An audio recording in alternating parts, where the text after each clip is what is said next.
పరమేశ్వర స్వరూపమైన సభకి నమస్కారం. ఈశ్వరానుగ్రహంతో శ్రీరామాయణం మీద ఒక 6 రోజుల పాటు ప్రవచన కార్యక్రమం జరగాలి అని పెద్దలు సంకల్పం చేస్తే ఈశ్వరుడు దాన్ని నిర్విఘ్నంగా కొనసాగించి నేటికి ఈసారికి జరుగుతున్న ప్రవచనాల్లో చిట్ట చివరి రోజుకి చేరుకున్నాం. నేను మీకు మొట్టమొదటి రోజున ప్రసంగాన్ని ప్రారంభం చెయ్యడానికి ఇక్కడికి వచ్చినప్పుడు నేను రామాయణం గురించి ఏం చెప్పాలి అన్నదాని గురించి ఒక హితమిద్ధమైన అభిప్రాయంతో యథార్థానికి రాలేదు. ఎందుచేత అంటే రామాయణం మీద ప్రసంగం అంటే ఎక్కడ ముట్టుకుంటే నడవదలే, ఆయనే నడిపిస్తాడు మహానుభావుడు అని వచ్చేసాను. ఆ రోజు నుంచి యాదృచ్ఛికంగా నేను ఒక మాట అన్నాను, రామాయణాన్ని మీరు ఏ కోణంలో చూస్తే ఆ కోణంలో రామాయణం మీకు దర్శనమిచ్చి మిమ్మల్ని కృతార్థుల్ని చేస్తుంది, మీకు ఒక కొత్త విషయాన్ని ఆవిష్కరిస్తుంది. అందుకని ఆ రోజు నుంచి రామాయణాన్ని అనేక కోణాల్లో చూసే ప్రయత్నం చేశాను. అది సమయాభావం వల్ల అసంపూర్ణమైన నేను ఆ రకమైనటువంటి ఆలోచన విధానానికి ఒక ప్రయత్నం చేయడం ప్రారంభం చేశాను. అలా చూడవచ్చు రామాయణాన్ని. పెద్దలెందరో ఇంతకుముందు చేసినదే ఆ ప్రయత్నం, ఎందరో ఇన్ని రకాలుగానో దర్శనం చేశారు. రామాయణం మీరు జాగ్రత్తగా గమనిస్తే అంతర్లీనంగా మీకు రామాయణంలో ఒక విషయం ద్యోతకం అవుతుంది. రామాయణంలో వాక్కుకి చాలా గొప్ప స్థానం. మాటకి రామాయణంలో ఎందుకంత ప్రాధాన్యత ఇచ్చారు అంటే మీరు చూడండి, మనకి సమస్త వేదముల యొక్క సారాంశము, సమస్త ఉపనిషత్తుల యొక్క సారాంశము, మనిషి జీవితంలో పాటించవలసినటువంటి ప్రధానమైన విషయాలు, కొన్ని వేల పుస్తకాలతో కూడినటువంటి వాంగ్మయం ఉంది. ఎన్ని పుస్తకాలు చదివి ఎంతమందిని సేవించి ఎన్ని విషయాలు మీరు తెలుసుకునేటప్పటికీ జీవితం సరిపోతుంది అనుష్ఠానానికి. కాబట్టి సమస్త శాస్త్రముల యొక్క సారాంశము మనిషికి చెప్పవలసి వస్తే ఏం చెప్పాలి అంటే మన ఋషులు దాన్ని అందంగా తీర్చిదిద్దారు. 4 మాటలు కూడా తీసుకోకుండా ఎంత అందంగా చెప్పారో చూడండి. సత్యం వద, ధర్మం చర, అంతే చాలు. ఈ రెండు నువ్వు బాగా జ్ఞాపకం పెట్టుకో. సత్యం వద అంటే సత్యమునే పలుకు, ధర్మం చర ధర్మమునందు చెరించు అనగా ధర్మమును అనుష్ఠించు. ఇందులో పెద్దపీట దేనికి వేశారు? సత్యం వద, సత్యమును పలుకు. పలుకు అంటే మాట్లాడడం విషయంలో సమస్త శాస్త్రములు మనిషిని శాసనం చేశాయి. ఇలా మాట్లాడు అని, ఇలా మాట్లాడు అని మనిషికి మాత్రమే చెప్పడం ఎందుకు? ఏం మిగిలిన ప్రాణులకి చెప్పకూడదా అంటే సమస్త పిపీలికాది పర్యంతమునందు గొప్ప వరం మనుష్యుడికి మాత్రమే ఇయ్యబడినది ఇది అంటే మాట. మీరు చూడండి, మనుష్యుడు మాట్లాడినట్టు మిగిలినటువంటి పశుపక్షాదులు జంతువులు మాట్లాడలేవు. ఒక్కసారి రామనామం చెప్పి మనం తరించిపోగలం. ఏది రామనామం చెప్పమని ఒక కుక్కను అడగండి, రామనామం చెప్పలేదు. నామం చెప్పగలిగినటువంటి అదృష్టం, సత్యం పలకగలిగినటువంటి అదృష్టం, సత్యాన్ని ఆవిష్కరించగలిగినటువంటి అదృష్టం ఒక్క మనుష్య జన్మకి మాత్రమే ఉంది. అందుకే సత్యం వద, మాట విషయంలో చాలా జాగ్రత్తగా ఉండు సుమా. లేదా సత్యమును పలుకు, సత్యమే పలుకు. సత్యం అంటే పరబ్రహ్మము, సత్యమే ఈశ్వరుడు. సత్యం శివం సుందరం అని పేరు ఆయనకి. కాబట్టి ఇప్పుడు నువ్వు ఎప్పుడు మాట్లాడినా పరబ్రహ్మమును గురించి మాట్లాడు, దైవనామస్మరణము చెయ్యి. ఈ మాట గురించి మనుష్యుడికి పెట్టినటువంటి నియమం ఇంకా ఏ ప్రాణికి లేదు. మీరు చూడండి, జంతువునాం నరజన్మ దుర్లభం శాస్త్రం నిర్ధారించింది. అనేకమైన ప్రాణులు ప్రపంచంలో ఉండవచ్చు, కానీ అత్యంత దుర్లభమైనటువంటి జన్మ ఏది అంటే కేవలము మనుష్య జన్మ మాత్రమే. నరుడిగా పుట్టడం అనేటటువంటిది అంత తేలికైన విషయం కాదు. నరుడిగా ఉన్నప్పుడు నరుడి యొక్క గొప్పతనం తెలియకపోవచ్చు. ఒక రిజర్వేషన్ దొరికి ఒక రిజర్వ్డ్ కంపార్ట్మెంట్లో ట్రావెల్ చేస్తున్న వాడికి జనరల్ కంపార్ట్మెంట్ తాలూకా కష్టం తెలియకపోవచ్చు. ఒక బెర్త్ మీద హాయిగా పడుకుని నిద్రపోయి తిరుపతిలో ఎక్కి కాకినాడలో దిగిపోయిన వాడికి జనరల్ కంపార్ట్మెంట్లో వచ్చిన వాళ్ళ బాధ ఎలా తెలుస్తుంది? ఒకసారి జనరల్ కంపార్ట్మెంట్ ఎక్కారనుకోండి, కూర్చోడానికి కూడా సీట్ లేకుండా ఒంటికాలి మీద నిలబడి ఒక రాత్రంతా తిరుపతి నుంచి కాకినాడ చేరుకుంటే స్లీపర్ కోచ్లో బెర్త్ని చూసేటప్పటికీ దాని గొప్పతనం ఏమిటో అర్థం అవుతుంది. ఆహా, రిజర్వేషన్ దొరకడం ఏమి భాగ్యం రా అనిపిస్తుంది జీవితంలో. అలా మిగిలిన ప్రాణుల యొక్క సంకట స్థితిని మీరు చూస్తే మనుష్య జన్మ యొక్క గొప్పతనం మీకు అర్థమవుతుంది. మిగిలిన ప్రాణులు ఎంత వాటికి లోపల సంస్కార బలం ఉండనివ్వండి, అవి భగవన్నామని చెప్పలేవు. కానీ ఏ సంస్కార బలము లేకపోయినా, ప్రయత్నపూర్వకంగా చెప్పకపోయినా, కేవలం ప్రసంగవశాత్ భగవన్నామాన్ని స్మరించినా చాలు వాడు గట్టెక్కిపోతున్నాడు. మీరు మొన్నటి వరకు భాగవతం విన్నారు అయ్యప్ప స్వామి గుడి ప్రాంగణంలో.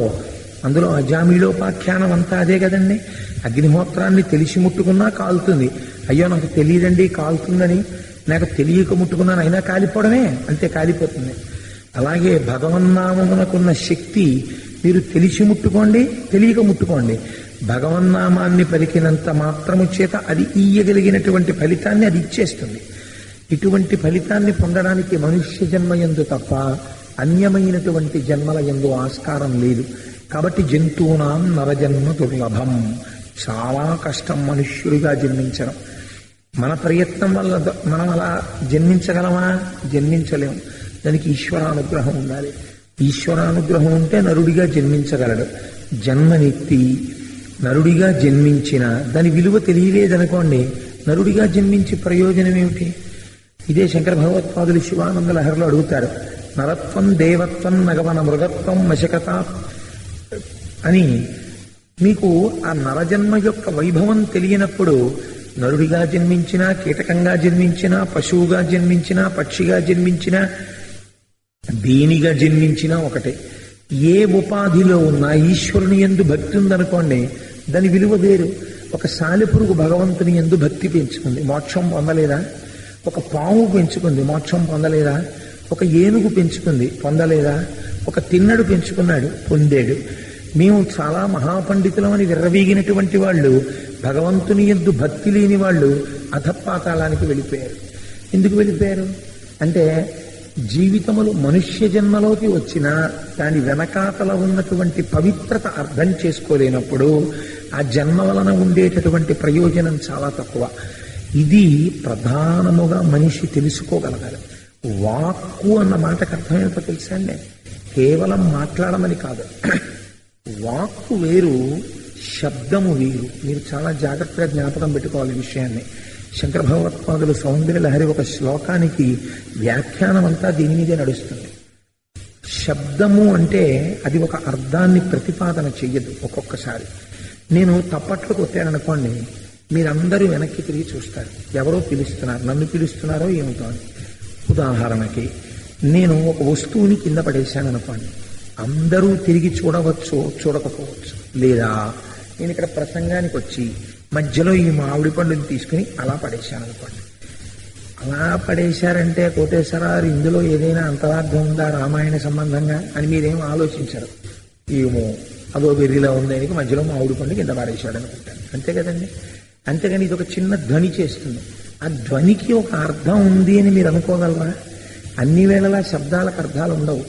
రాత్రి పడుకోపోయే ముందు ఫ్యాన్ ఇంకా బాగా తగులుతుందని మనసాన్ని జరుపుతాడు, అది కిర్రుమనో కీచుమనో ఉంటుంది. దానివల్ల నాకు ఒక గొప్ప విషయం బోధకమైంది అంటాడు ఎవడైనా. శబ్దమునకు అర్థం ఉండదు, కానీ వాక్కునకు అర్థం ఉంటుంది. అర్థము లేని వాక్కు ప్రపంచంలో ఉండకూడదు, అది వెర్రి. అర్థవంతమైనటువంటి వాక్కు ఉంటుంది. అలా వాక్కు పలకగలిగినటువంటి శక్తి ఎవరికి ఉంటుంది? ఒక్క మనుష్యుడికి ఉంటుంది. అర్థముతో కూడినటువంటి వాక్కుని ఇతర ప్రాణులు పలకవు, మనుష్యుడు ఒక్కడే పలుకుతాడు. అలా పలకగలగడం, అలా చెప్పగలగడం, అలా తాను చదవగలగడం, అలా భగవంతుడి దగ్గర కూర్చుని ఆరాధన చెయ్యగలగడం, తన పిల్లల దగ్గర కూర్చుని ఒక భాగవతం చదువుకోవడం, ఇది మనుష్యుడికి కలిగినటువంటి గొప్ప అదృష్టం. ఇది మిగిలినటువంటి ప్రాణులకు ఉండదు. అందుకనే వాక్కు గురించి ఒక నియమం ఉంది. వాక్ అంటే అస్తమానం మాట్లాడని కాదు. నాకైతే మనుష్య జన్మ వచ్చింది కదండి, మాట నాకు అదృష్టం కదా, నేను ఎప్పుడూ మాట్లాడుతూ ఉంటాను, అలా మాట్లాడకూడదు. అలా మాట్లాడితే మళ్ళీ మీ సహజ స్థితిని కోల్పోతారు మీరు. కాబట్టి ఒక స్థితిలో మౌనము ఆధారము. మీరు చాలా నిశ్శబ్దంగా ఉండాలి. ఎంత అవసరం లేదో, అవసరం లేదు అనుకుంటే, మీ జేబులో 1000 రూపాయలు ఉన్నాయనుకోండి, మీకు ఇప్పుడు ఏం అవసరం లేదు, 1000 రూపాయలు నాకేం అవసరం లేదు కదా ఇప్పుడు ప్రస్తుతానికి అని తీసి మీరు ఇలా రోడ్డు మీద పడేస్తారా? పడేయరు. 1000 రూపాయలేమో ఇప్పుడు కాకపోతే తర్వాత అవసరం వస్తుంది అని దాస్తారు. వాక్కు కూడా అంతే. వాక్కు ఎలా పడితే అలా, దేనికి పడితే దానికి వాడడానికి శాస్త్రమునందు నిషిద్ధము, మాట్లాడతారు. కానీ మనుష్య జన్మ యథార్థానికి ఎందుకు పాడైపోతుందో తెలుసా అండి? వాక్కు వల్లే పాడైపోతుంది. కారణం ఏమిటంటే, మనకి తోచకపోతే తేరగా దొరికేది ఏమిటంటే మాటలే. ఏవి తోచట్లేదంటే ఇంకోటి దగ్గర కడతాడు. ఆయన ఏదో పుస్తకం చదువుకుంటుంటాడు, బాగుండదు, మరి ఈయన వచ్చాడు, వెళ్ళి కూర్చోవాలి, ఇంకా మొదలెడతాడు సోది. అక్కర్లేని విషయాలన్నీ మాట్లాడతాడు. అవి విన్నందుకు ఈయన ఏం చేయాలి? ఎక్కడో జవాబు చెప్పాలి. ఇటువంటి ప్రసంగంలో పాల్గొన్నందుకు ఏమవుతుందంటే, ఎక్కడో అక్కడ వ్యగ్రత వస్తుంది. ఈయన కూడా తన సత్వగుణాన్ని వదిలేసి ఈయన కూడా ఏదో మాట్లాడతాడు. అక్కడి నుంచి ఈయనకి పాపం, వాడికి పాపం. సమయమా అయిపోతోంది, పాపమా మూట కట్టేస్తున్నాడు. ఈ వాక్కు మౌనమునందుండి అవసరమైనప్పుడు భగవన్నామ సంకీర్తనంగా ఎంత అవసరమో అంతే మాట్లాడగలగడం చాలా కష్టం. అది బహుశः ఆ వాక్కు యొక్క విలువ అంత అర్థం చేసుకుని అంత తక్కువగా మాట్లాడగలిగినటువంటి లక్షణం ఎక్కడో తప్ప ఉండదు. అసలు నేను ఒక విషయం చదివి ఒకప్పుడు ఆశ్చర్యపోయాను. నేను post graduate diploma in industrial relations and personal management చదువుతున్నప్పుడు ఒక ఫారిన్ ఆధార్ తాలూకా పుస్తకం ఒకటి చదివాను పర్సనల్ మేనేజ్మెంట్ మీద. అందులో ఆయన రాశాడు, an effective personal manager should learn when to speak and when to cut a joke అని రాశాడు. నేను ఒక అరగంట ఆశ్చర్యం, ఎంత గొప్ప మాట రాయదు. అంటే సిబ్బందిని నడిపించేటటువంటి సమర్థుడైన అధికారికి ఎప్పుడు మాట్లాడాలో, ఎప్పుడు జోక్ వేయాలో కూడా తెలిసి ఉండాలి అని రాశాడు. అదే పనిగా జోకులు వేస్తున్నారనుకోండి, ఆయనే జోకేస్తాడు మీతోటి. స్టాఫ్ ఎవరు మాట వినరు. ఆఫీసర్ గారికి ఏ పని లేదనుకోండి, పనున్న వాళ్ళ ఛాంబర్లో కూర్చోవాలి. అంతేగాని ఏం పని లేదని ఆయన వచ్చి నలుగురితో కబుర్లాడుతూ కూర్చున్నాడు అనుకోండి, అంటే ఈయనే వెళ్ళి రేపు పిలుస్తాడు, రండి సార్ కాసేపు కబుర్లు చెప్పాలని తర్వాత చేసుకోవచ్చు పని అంటాడు. అందుకని మాట అనేటటువంటిది చాలా పొందిగ్గా ఉండాలి. మాటల చేత దేవతలు మన్నన చేసి వరంబులిత్తురున్. మాట వల్లే గౌరవం కలుగుతుంది. మాట ఎంత గొప్పదో శాస్త్రం ఒక విషయం చెప్తుంది. నీకు ఒక ప్రిస్క్రిప్షన్ ఇస్తున్నాం, మాట ఎలా ఉండాలో నీకు చెప్తున్నాం. బాగా జ్ఞాపకం పెట్టుకో ఈ విషయాలు, ఇవి జ్ఞాపకం పెట్టుకుని జీవితంలో మసులుకో అంటున్నాం. సత్యం బ్రూయాత్ ప్రియం బ్రూయాత్ న బ్రూయాత్ సత్యమప్రియం. ఎంత అందమైన మాట చెప్పిందో చూడండి. సత్యం బ్రూయాత్, సత్యం వదా, దాన్ని తీసుకుంది. సత్యం బ్రూయాత్, ఎప్పుడు మాట్లాడినా సత్యమే మాట్లాడు. సత్యం బ్రూయాత్ ప్రియం బ్రూయాత్, అది సత్యమే. సత్యమైనా నువ్వు మాట్లాడేటప్పుడు ప్రియంగా మాట్లాడాలి. ప్రియంగా మాట్లాడకుండా అప్రియంగా మాట్లాడకూడదు. ఉదాహరణకి ఒక డాక్టర్ గారి దగ్గరికి ఒక పేషెంట్ వెళ్ళాడు అనుకోండి, వెళ్ళి డాక్టర్ గారు ఇంకొక 3 రోజుల్లో పరీక్షలండి, చాలా కష్టపడి ప్రిపేర్ అయ్యాను, నాకేమో జ్వరంగా ఉంది, తగ్గిపోతుందా డాక్టర్ గారు, పరీక్ష రాయగలనా అన్నాడు అనుకోండి, నేను తప్పకుండా ఇంజెక్షన్స్ చేస్తున్నాను, నీకేం పర్వాలేదు, రేపటికల్లా తగ్గిపోతుందా, నువ్వు సంతోషంగా వెళ్ళి పరీక్ష రాస్తావు, ఫస్ట్ క్లాస్లో పాస్ అవుతావు, కానీ మళ్ళీ రిజల్ట్స్ వచ్చిన తర్వాత నాకు చెప్పడం మర్చిపోకే, ఒకసారి వచ్చి కనపడవు అన్నారు అనుకోండి, డాక్టర్ గారు సగం బలం వచ్చేస్తుంది. అంతేకాని నా చేతిలో ఉందంటే నేనంటే ఇంజెక్షన్ చేస్తాను, నీ కర్మని బట్టి ఉంటుంది, తగ్గితే రాస్తావు, లేకపోతే వచ్చేది పోతావు, నా చేతిలో ఉంది, నీ పరీక్షకి నాకు సంబంధం ఏంటి, చేయించుకుంటావా వైద్యం ఇంకోటి దగ్గర పోతావు చెప్పాను అనుకోండి, అప్పుడు ఎలా ఉంటుంది, 102, 104 అవుతుంది. ప్రియం బ్రూయాత్, అది సత్యమే కావచ్చు, ఆయనకి జ్వరం ఇంకో 2 రోజులు ఉండొచ్చు యథార్థానికి, కానీ మాట్లాడేటప్పుడు కొంచెం ప్రియంగా మాట్లాడాలి. అప్రియమైన సత్యమైన చెప్పేటప్పుడు మర్యాదగా చెప్పాలి. న బ్రూయాత్ సత్యమప్రియం, మేము ప్రియంగా మాట్లాడమన్నాం కదా అని చెప్పి ఒక్కొక్కరిది ఎలా ఉంటుందంటే ధోరణి, సత్యం పలకడానికి వాడికి ఎప్పుడో వస్తుంది అవకాశం, వాడు ఎప్పుడూ సత్యం చెప్పడం, అందుకని వాడికి ఎప్పుడో వచ్చింది అవకాశం. ఎలా వచ్చింది అంటారేమో మీరు, పాప ఆయన ఎవరో 11 రోజులు దీక్ష పట్టి 11 రోజులు యజ్ఞం పూర్తి చేసి ఆ రోజున పూర్ణాహుతి చేస్తున్నాడు. ఇంకా పూర్ణాహుతి చేసేస్తే యజ్ఞం అయిపోయింది, అవభృత స్నానం చేసేస్తాడు. ఇంకా పూర్ణాహుతి చేద్దామని చెప్పి లేస్తున్నాడు పీటల నుంచి. ఆయన తండ్రి గారు మరణించారని ఫోన్ వచ్చింది. వెంటనే వీడికి నాళ్ళకి దొరికింది సత్యం చెప్పడానికి అవకాశం, మీ నాన్నగారు చచ్చిపోయారని. పరుగు పరుగునొచ్చి ఏమయ్యో నువ్వు పూర్ణాహుతి చేయకు, మీ నాన్నగారు చచ్చిపోయారన్నాడు అనుకోండి. ఇప్పుడు మీరు వాడు సత్యం చెప్పలేదు అని మీరు అనగలరా? వాడు సత్యం చెప్పాడు. అలాగని ఇప్పుడు అంత అర్జెంటుగా సత్యం చెప్పకుండా ఒక్క 10 నిమిషాలు ఆగేది అనుకోండి, పూర్ణాహుతి అయిపోయింది అనుకోండి. అయిపోయిన తర్వాత ఈ విషయం చెప్పాడు అనుకోండి, దానివల్ల ప్రమాదం ఏమైనా ముంచుకొచ్చేస్తుందా? ఆకాశం విరిగి మీద పడిపోతుందా? 85 ఏళ్ళు పెద్ద ఆయన వెళ్ళిపోయాడు. న బ్రూయాత్ సత్యమ ప్రియం, సత్యం బ్రూయాత్ ప్రియం బ్రూయాత్. ప్రియంగా చెప్పడం నేర్చుకో, సమయాసమయములను ఆలోచించి మాట్లాడు. అలాగని మేము ప్రియంగా మాట్లాడమన్నారు కదండి మీరు, అందుకని వాడు ఫెయిల్ అయిపోయినా పాస్ అయిపోయాడని చెప్తాను. అలాగా కుదరదు. శాస్త్రం ఎంత తర్కం చేసిందో చూడండి. వీడిని మేము ఇలా మాట్లాడమంటే వాళ్ళు అలా మాట్లాడతారేమో అని. న బ్రూయాత్ సత్యమ ప్రియం. నువ్వు మేము ప్రియంగా మాట్లాడమన్నామని నువ్వు మళ్ళీ సత్యాన్ని అప్రియంగా ఎప్పుడూ మాట్లాడకు. అలాగే నానృతం బ్రూయాత్ ప్రియంచ నానృతం బ్రూయాత్. వాడికి ప్రియంగా ఉంటుందని అబద్ధాలు చెప్పకు. నీ జీవితాన్ని ఈ 4 వాక్యాల మధ్యలోకి కట్టడి చేసుకో. ఒక మాట మాట్లాడే ముందు జ్ఞాపకం చేసుకుంటుంది. సత్యం బ్రూయాత్ ప్రియం బ్రూయాత్ అందులోకి పడుతోంది ఆ వాక్యం, చూసుకుని మాట్లాడుతుంది. లేకపోతే వృధా అయిపోతుంది.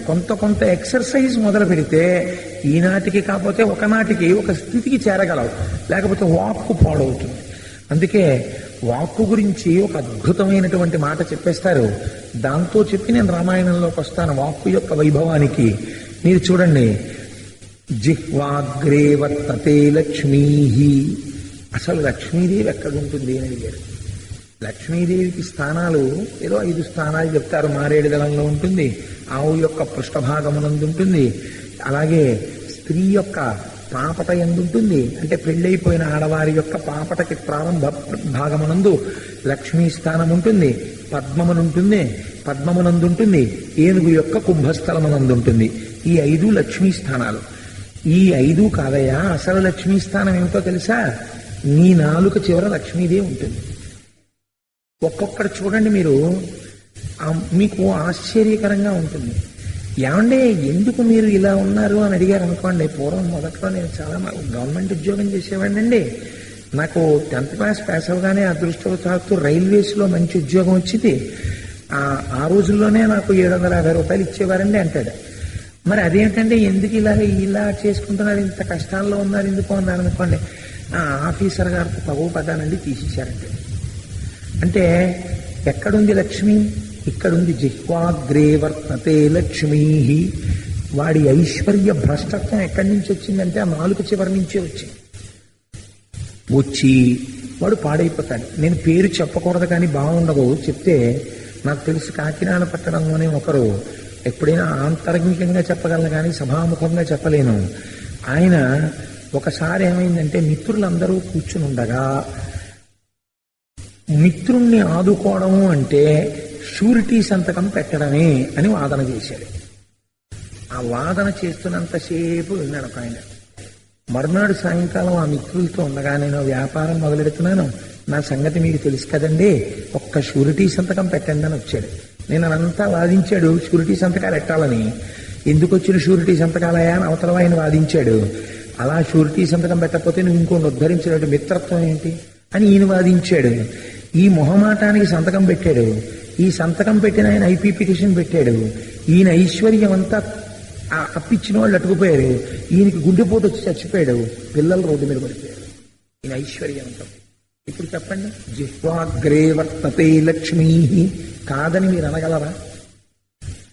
జిహ్వాగ్రే వర్తతే లక్ష్మీ, జిహ్వాగ్రే మిత్రబాంధవాః. మిత్రులు బంధువులు ఎక్కడుంటారో తెలుసా అండి? ఇక్కడ ఉంటారు. మీరు ఒక్కొక్కరిని చూడండి, 80 ఏళ్ళు వచ్చేస్తాయి. ఆయన మాట్లాడతాడేమో అని మీరు భయపడాల్సి ఉంటుంది.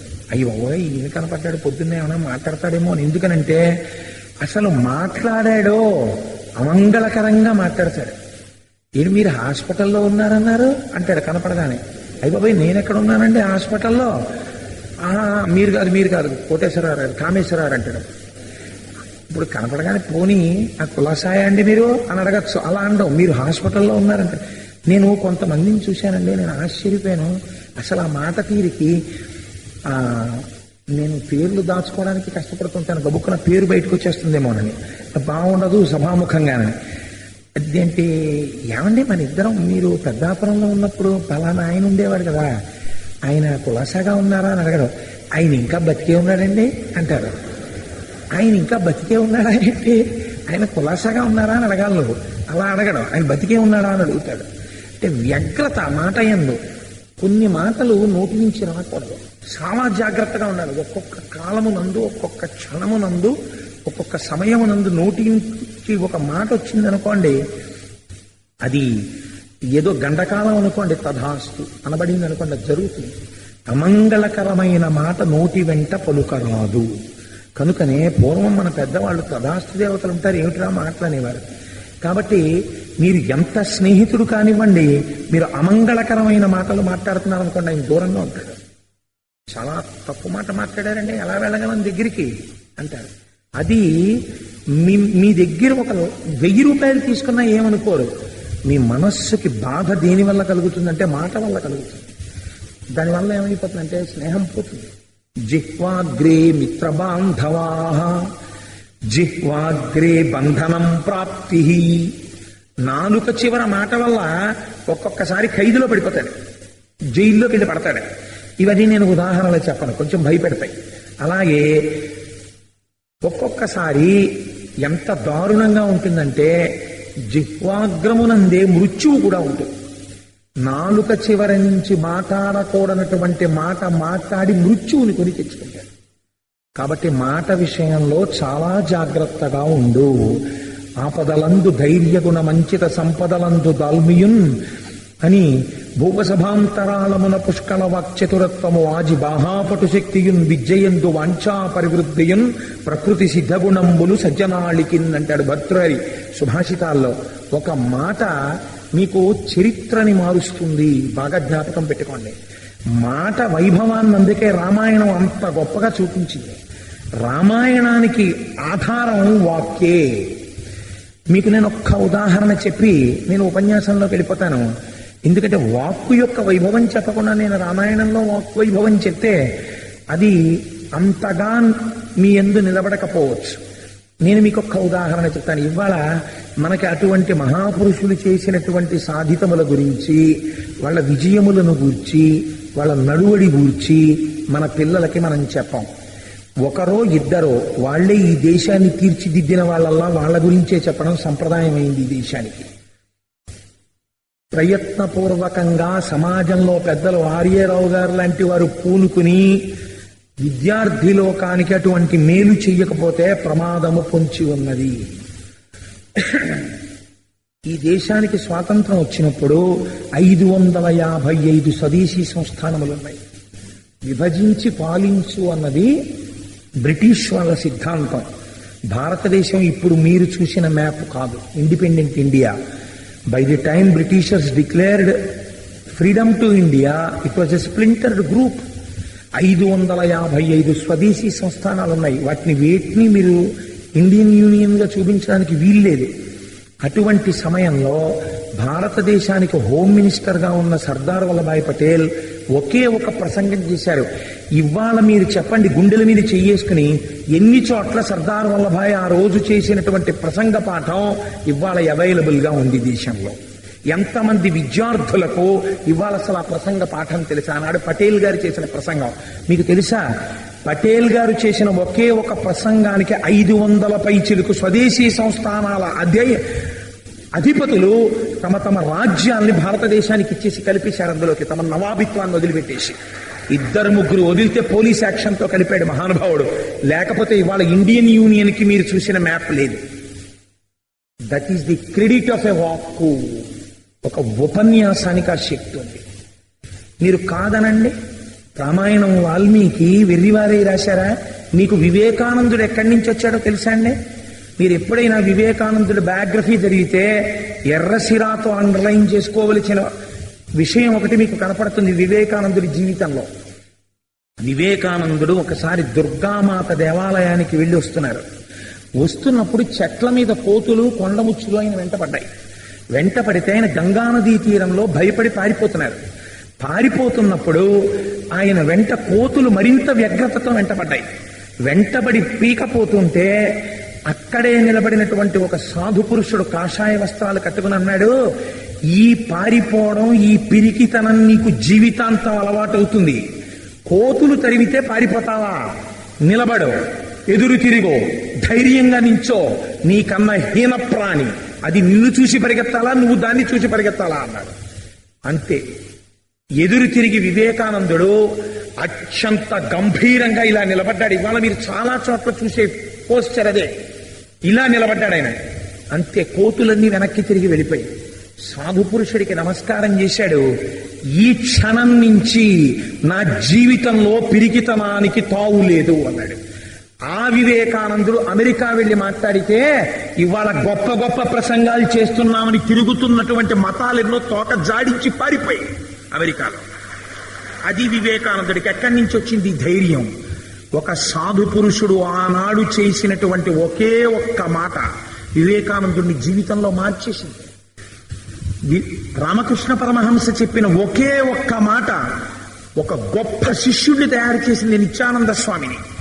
ఆయన వచ్చి, నేను కామాన్ని తట్టుకోలేకపోతున్నాను, నాకు అస్తమానం కామం ప్రచోదనం అయిపోతుంది శరీరంలో, మహాత్మా మీరు నా గురువులు, మీ దగ్గర దాచకూడదు, నేను నిజం చెప్తాను, నన్ను ఎలా రక్షించుకోమంటారు అని అడిగారు. పరమహంస ఒక్క చిరునవ్వు నవ్వి అన్నారు, కామాన్ని వదిలిపెడతానంటే ఏమిటి? కామాన్ని వదలకూడదు, దాన్ని ఈశ్వర కామముగా మార్చు, నాకు ఈశ్వరుడు కావాలన్న కోరికగా మార్చు, నువ్వు ధన్యాత్ముడవు అన్నారు. అంతే, మార్చుకున్నాడు ఆయన. ఎలా మార్చుకోనన్నాడు? హరినామస్మరణ చెయ్యి అన్నారు. ఎలా వస్తుంది అనుకున్నాడు. తర్వాత చేసి తెలుసుకున్నాడు నిత్యానంద స్వామి కామానికి హరినామం ఎలా విరుగుడవుతుందో. చేసి ఒక గొప్ప మహాపురుషుడై, సన్యాసి అయి, ఆత్మజ్ఞాని అయి, పునరావృత్తి రహిత శాశ్వత శివ సాయుధ్య స్థితిని పొందాడు. ఒక్కొక్క మహాపురుషుడి మాట జీవన గతుల్ని మార్చేస్తుంది. శ్రీరామాయణం మీకు ఎక్కడి నుంచి ఆవిర్భవించింది? మీరు చూడండి. రామాయణం ఆవిర్భవించడానికి కారణం, మిట్ట మధ్యాహ్నం వేళ సంధ్యావందనం చేసుకోవడానికి తమసా నదికి బయలుదేరి వెడుతున్నారు మహర్షి. వాల్మీకి మహర్షి వెడుతుంటే ఒక గురువు వెనకాతల శిష్యుడు వెళ్ళినప్పుడు ఎలా వెళ్లాలో మర్యాద చూపిస్తుంది శాస్త్రం. గురువుగారు ముందు వెడుతుంటే గురువుగారు స్నానం చేసిన తర్వాత కట్టుకునే పొడి బట్ట, గురువుగారు అట్నుంచి తెచ్చుకునేటటువంటి జలం తెచ్చుకునే పాత్ర శిష్యుడు పట్టుకుని వెళ్ళాలి. వెనక శిష్యుడు వెడుతున్నాడు. ఆయన వెడుతూ తమసా నదిలో స్నానం చేయడానికి దిగబోతూ అలా చూశారు. ఒక బోయవాడు వచ్చి 2 క్రౌంచ పక్షులు మిథునం చేస్తున్నాయి. మైథునావస్థలో ఉన్నటువంటి క్రౌంచ పక్షులలో మగపక్షి వంక గురి చూసి ఒక బాణం వదిలాడు. ఆ బాణం వెళ్ళి దాని గుండెల్లో గుచ్చుకుంది. గిర్ర గిర్ర గిర్ర గిర్ర తిరుగుతూ అరుపులరుస్తూ ప్రాణాలు కోల్పోయి కింద పడిపోయింది. మంచి మైథున సుఖంలో ఉన్నటువంటి ఆ ఆడక్రౌంచం తెప్పరిల్లి విలవిల విలవిల ఏడుస్తూ ఆకాశంలో గిరికీలు కొట్టింది. తన ప్రమేయం లేకుండా, తన ఆలోచన లేకుండా ఒక వాక్కు బయటికి వచ్చింది వాల్మీకి మహర్షి నుంచి. మానిషాద ప్రతిష్టాత్వం అగమ శాశ్వతీ సమాహ యత్క్రౌంచ మిథునాదేకం అవధీహి కామమోహితం అన్నారు. 2 క్రౌంచ పక్షులు మిథునావస్థ యందుండగా జాలి లేకుండా మగపక్షిని బాణముతో కొట్టినటువంటి ఓ నిషాదుడా, నీవు చాలా కాలము భూమి యందు ఉండకుండా ఉండదవుగాక అని శాపవాక్కునిచ్చారు. ఇచ్చారు కానీ శాపం క్రౌర్యంతో ఉండాలి. ఏమిటి ఇంత అందంగా ఉంది? సంగీతానికి కట్టుబడుతోంది, వీణ మీద పలుకుతోంది. అదే తలుచుకుంటూ తిరిగి వచ్చారు. మానిషాధ ప్రతిష్టాత్వం అగమ శాశ్వతీ సమా యక్రౌంచ మిథునాదేకం అవధీహి కామమోహితం. చాలా అందంగా ఉంది శ్లోకం. యథాలాపంగా నా కోపంలోంచి బయటికి వచ్చిన శాపవాక్కుకి ఇంత మాధుర్యం ఎక్కడి నుంచి వచ్చింది అని ఆలోచించారు. అప్పుడు నారదుడు వచ్చారు. వచ్చి, నువ్వు చెప్పినటువంటిది కేవలము శాపం కాదు, అందులో అంతర్లీనంగా రామాయణ మహాకావ్యమున్నది. కామము చేత కళ్ళు మూసుకుపోయి కామసుఖం అనుభవించడమే జీవితంలో ప్రధాన ప్రయోజనంగా ఉన్నటువంటి ఒక క్రౌంచ పక్షి తన భార్య అయిన ఆడపక్షితో ఉండగా వంకర టింకరల నడక కలిగినటువంటి ఆ మగ క్రౌంచాన్ని బాణంతో కొట్టిన ఓ శ్రీనివాసుడా నీ కీర్తి శాశ్వతమగుగాక అని వేరర్థం వచ్చింది అందులోంచి. ఇప్పుడు ఎవరు అలా వంకర టింకర నడక కలిగిన రాక్షసుని బాణంతో కొట్టినవాడు అంటే, నడువడి సరిగ్గా లేని రావణాసురుడనబడేటటువంటి రాక్షసుడు మండోదరితో మైదున సుఖాన్ని అనుభవించి విచ్చలవిడిగా తిరుగుతున్నప్పుడు రామబాణము చేత కొట్టి రావణ సంహారము చేసి లోకరక్షణము చేసిన శ్రీరామ నీ కీర్తి శాశ్వతమగుగాక